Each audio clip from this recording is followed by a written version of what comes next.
బాగా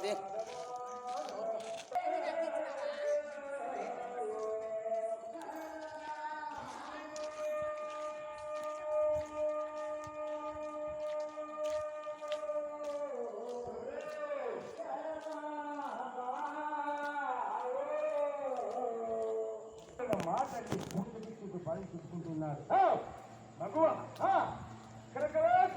పుట్టుకొచ్చేటువంటి సమయానికి మర్యాద చేశాను. పుట్టుకొచ్చేటువంటి సమయాన్ని మీ తల్లిగారు ఒకరు కాకపోతే ఒకరన్నా ఇది ఏ ఊరు ఏ పట్టణము నువ్వు ఇచ్చిన వృత్తాంతమేమి అడిగిన వాళ్ళు మాత్రం పాపాలు పడలేదు మగువా.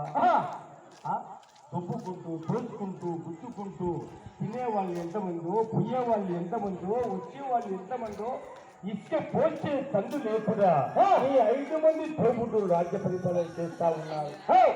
అయితే అందరికంటే పెద్దవాడు అది ముల్లారెడ్డి ఈ పెద్దన్న పట్టపంచమైన కొలువు తీరి తాంబూలం వేసుకుంటూ సరిపద్యాల పేర తాంబూలం తింటూ నా ముఖారబంధం చూసి మగవ అని చెప్పి భార్యను పట్టుకొని కుడి కంటి శోకము ఎడమ కంటికి ఎడమ కంటి శోకము కుడి కంటికి కలకలా కన్నీరు కాలు పట్టున్నాడు. అలాపిస్తున్నాడు గోడుగుండ ఏడుస్తూ ఉన్నాడు.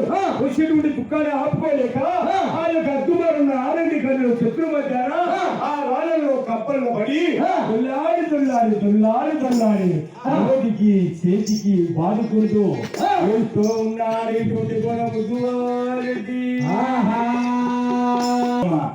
ఆ ప్రాణేశ్వరు భూమిలో పనులు పెట్టి దోషులు మట్టి చేతి పట్టుకున్నారు. దోశ మట్టి మట్టి అమ్మా గ్లాసులు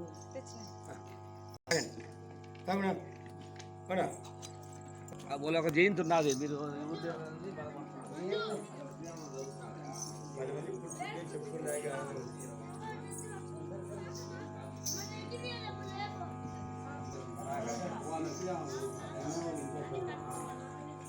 పైన